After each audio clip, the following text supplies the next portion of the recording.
Welcome viewers in this video. So in the continuous series of subject verb agreement, this video is the third video based on the subject verb agreement. So all the rules which I have discussed from the next onwards we will discuss in this video. तो next rule है मोर than one के साथ किसी noun का प्रयोग किया जाए तो वर्ब सिंगुलर लगेगी. Suppose that we are using in any sentence more than one, then we need to follow and add singular verb like more than one worker was absent. ये एग्जाम्पल रहेगा. Now more than one student was killed means we are talking about here uh, in the meaning of more than one, but actually we add here singular verb, so that is the point to be need to remember always, and also need to write it and use it in English questions. तो याद रखिएगा जब भी मोर than one एक plural संख्याओं को express करता है, लेकिन इसके साथ सिंगुलर वर्ब का ही प्रयोग किया जाता है. अब next we are having rule, जैसे कि कई वाक्यों में मोर का प्रयोग अलग टाइप से भी होता है. जैसे more books than one have been purchased by her, more girls than one were present in the party, more students than one have attended the class, more workmen than one are not traceable. Now next we are going to discuss something. कुछ वाक्यों में noun के बाद preposition और फिर noun आता है, जैसे कि the quality of these goods is well known, तो ऐसे में भी we need to add singular verb. कुछ और एग्जांपल हैं. Financial help from all the countries was received, the color of this shirt is liked by all, your views on this matter are supported by all, the details of the accident were not received by us so far. Next है जब वाक्यों में इन phrases का प्रयोग हो, phrases सम phrases आ रहे हैं. अ number of, ये फ्रेज है. Lots of, a lot of, plenty of, a quarter of, part of, percent of, proportion of, none of, remainder of, two-third of, most of, some of, majority of, much of, many of, a good deal of, a great deal of, heaps of. तो verb of के बाद आने वाले noun के according लगाई जाएगी. जैसे लिखा plenty of sugar is required, plenty of chairs have been purchased. अगर चेयर लिखा होता है तो हैज बीन हो जाता है. ओके, मीन्स इन फ्रेजेज के बाद का जो नाउन होगा उसके अकॉर्डिंग हमें वर्ब यूज करनी है. अ lot of books were destroyed in fire, अगर ये लॉट ऑफ बुक्स की जगह पे बुक होता तो विल यूज है was. Now a lot of milk was sent there, इस तरीके के यूजेज हैं. Next we are having a number of, the number आपका प्रयोग हुआ हो कहीं भी तो हमें याद रखना है द नंबर के साथ हमेशा सिंगुलर वर्ब लगती है और ए नंबर के साथ हमेशा प्लूरल वर्ब लगती है. द नंबर का अर्थ होता है एक निश्चित फिक्स संख्या, और ये कलेक्टिव नाउन की तरह प्रयोग होती है तो सिंगुलर वर्ब का यूज किया जाता है. जैसे ए नंबर आपका अर्थ होता है बहुत, मीन्स मैनी, तो इसके साथ प्लूरल वर्ब का यूज किया जाता है. लिखा हुआ है, कुछ एग्जाम्पल्स हैं. The number of students opted English in administrative service is generally small. The number of candidates appeared in SSC this year was very large. A number of English books are available in library. There were a number of students waiting for their turn. Now next we are having rule. None के साथ generally singular verb का प्रयोग करना सही माना जाता है, लेकिन मॉडर्न इंग्लिश में नन का साथ प्लूरल वर्ब का भी प्रयोग किया जाता है. Like none but the brave deserves the reward, none were injured, none of the minor characters were present on the day of rehearsal, none of his works shows his capabilities and his calibre. Now next we are having logic. यदि किसी भी subject को कोई relative pronoun हो, जैसे who या विच या that, तो वर्ब इस रिलेटिव प्रोनाउन के एंटीसीडेंट के अनुसार लगती है. एंटीसीडेंट का अर्थ होता है पहले आने वाला, means which comes first. Relative pronouns के पहले आने वाला नाउन या प्रोनाउन यदि सिंगुलर है तो वर्ब भी सिंगुलर लगेगी, और अगर प्लूरल हो तो वर्ब भी प्लूरल लगेगी. ये कहें कि रिलेटिव प्रोनाउन के पूर्व आने वाला नाउन या प्रोनाउन ही वर्ब को कन्वे करता है कि कैसी वर्ब आने वाली है. Some examples are here. It is I who have telephoned you. It is he who is responsible for this loss. The book that is here is mine. The books that are here are mine. And the woman who is in black sari is my wife. The women who are standing there are my sisters. कुछ ऐसे वाक्य होते हैं जिनमें one of के साथ relative pronoun भी आता है। जैसे लिखा हुआ example, he is one of those who do not attend the meeting. It is one of the problems that hamper the work.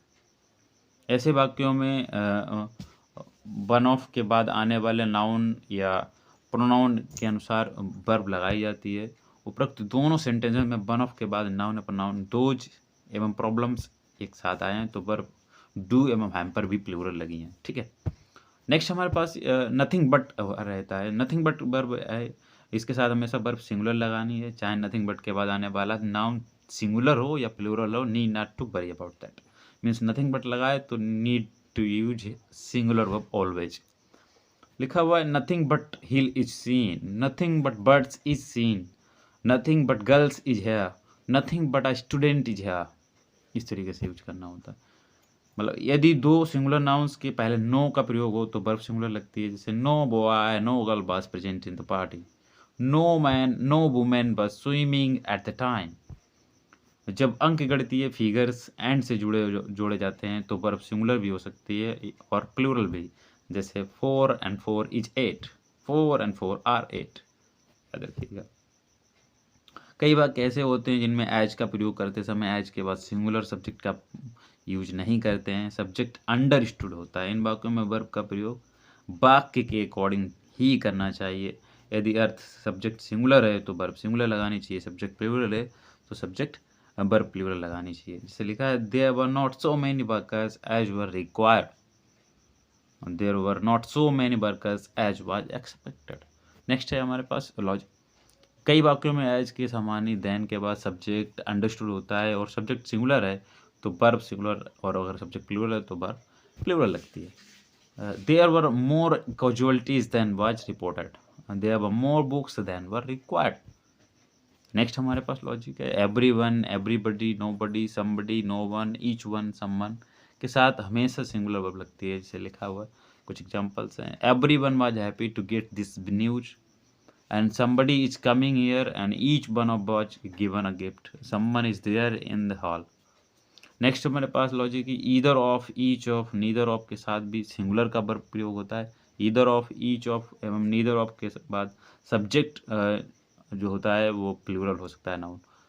Each of the students was given a gift, ये example हो गया। Either of the magazines is useful, neither of the books is cheap, neither of the girls was beautiful। Means either, each of, neither of, इन सारी singular, इन सब के साथ हमें singular verb लगानी है, but they are always conveying the meaning of plural. Okay, और plural verbs भी लिखे जाते हैं, प्लूरल नाउन्स भी लिखे जाते हैं इनके बाद में हमेशा। जैसे लिखा था each of the students, we can not write in this way each of the student, each of the students will always be there. Okay, किसी वाक्य में वर्ब उसके सब्जेक्ट के अनुसार लगती है, ना कि कॉम्प्लीमेंट के अनुसार, याद रखिए। ठीक है, जैसे लिखा है our only guide were the stars, तो ये इनकरेक्ट है। Our only guide was the stars, ये होगा सही। कुछ वर्ब्स के बाद एज अवश्य लगता है, जैसे वर्ब्स हैं regard, describe, represent, portray, depict, mention, define, treat etcetera, तो इनके साथ में एज लगाना है। You ought to have regarded him as your brother, he was described by his wife as the most harmless man। Next we are having कुछ verbs के बाद as नहीं लगता, ये वर्ब्स हैं name, call, term, thing, consider, nominate, appoint. Okay,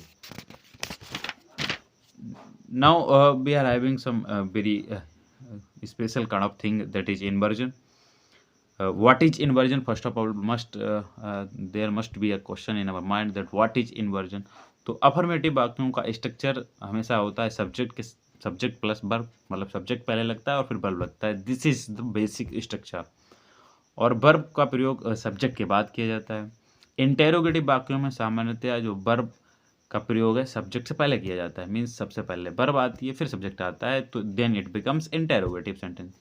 लेकिन interrogative वाक्यों के अलावा एडवर्ब्स, एडवर्बियल एक्सप्रेशंस जब क्लॉज के प्रारंभ में होते हैं तो वर्ब और सब्जेक्ट, वर्ब होती है सब्जेक्ट पहले लगती है। वाक्यों में वर्ब का सब्जेक्ट के पहले आना इन्वर्जन कहलाता है। Inversion of the verb, you can say certain adverbs and adverb phrases most with a restrictive or negative sense can for emphasis be placed first in a sentence or a clause and are then followed by their inverted. Like inversion दो तरीके का होता है। जब auxiliary verb का प्रयोग हो तो सब्जेक्ट को पहले यूज किया जाता है, लेकिन जो मैन वर्ब का प्रयोग है वो सब्जेक्ट के बाद होता है। जैसे never does he go to temple, hardly does he come here. इस तरीके की यूज जो रहती है, this is known as inversion. Next है हमारे पास जब कोई भी मैन वर्ब हो, ऑक्सिलरी वर्ब, फिर उसके बाद मैन वर्ब लगी हो तो सब्जेक्ट पहले लिखा जाता है। जैसे round the corner went Jacob, तो मैन वर्ब पहले आई फिर सब्जेक्ट आया। और under a tree was sitting an old lady, तो ऑक्सिलरी वर्ब पहले आई फिर मैन वर्ब आई फिर सब्जेक्ट आए। We are writing first of all auxiliary verb then main verb then subject. So this kind of use is known as in English grammar inversion. Now next examples of inversion we are having hardly, rarely, scarcely, seldom, never का जो use होता है वो वाक्यों को शुरू करने के लिए ही यूज होता है। You can say that we will always use these words at the starting of the sentence. Like example, hardly does she go to touch and seldom had I seen such a healthy baby. And never does she go to temple. Scarcely ever did they manage to meet the deadline. Rarely is absent from the duty. So need to learn very important thing that we need to use first of all at the starting of the sentence these words: hardly, rarely, scarcely, seldom, never. Okay, this is also the use of inversion of words in English. Now next not only and but also, not only but also we know as it is variable verbs की तरीके प्रयोग किया जाता है। जैसे not only did she watch the TV but she also cooked meal in this baby use. No sooner का भी प्रयोग ऐसे ही किया जाता है। No sooner had she seen her husband than she hugged him, and no sooner did he see the dead body of his wife than he burst into tears. इस तरीके के यूजेस रहते हैं। नाउ नेक्स्ट हैविंग ओनली के साथ adverbial expression use होता है। जैसे only yesterday, only the day before yesterday, only last month, only last fortnight, only after a month और year, only then, only in this way, only when, only by doing this thing, only in a few schools, colleges, countries, continents etcetera के साथ inversion का ही प्रयोग किया जाता है। जैसे कि only yesterday did he buy that car, only by taking risk did he save the life of the minister, only by accepting the condition did he join this job, only by shouting was she able to make herself heard. Next we are having adverbial expression showing place, जो दिखाते हैं place, इनमें भी inversion लगता है। जैसे outside the gate, under the table, in the valley, along the border, round the corner, on a hill, etc. Examples हैं in the valley did I see a strange man, on a hill did he find a new revolver, outside the gate did he notice something moving. So these are the some very important words we are having here. Here, there, away, out, up, indoor, outdoors, in, down, इन सब से शुरू होने वाले sentences में inversion का ही use होता है हमेशा। Down fail a dozen apples, in came the child weeping, here comes the train, there goes Sita, away went Ram. In this way. Now so के बाद एडवर्ब ऑफ मैनर का प्रयोग बाकी के शुरू होने पर भी इन्वर्जन लगता है। जैसे कि so well did I he organise the function that everyone started praising him, so absurdly did he speak that everyone was offended, so suspicious did he became that he couldn't talk to her properly. Now next we are having to such a degree, to such an extent, to such a point, to such a length. जब इनसे वाक्य शुरू होगा तो we need to use in the inversion base. We are having many words. Next we'll discuss somewhere in other video.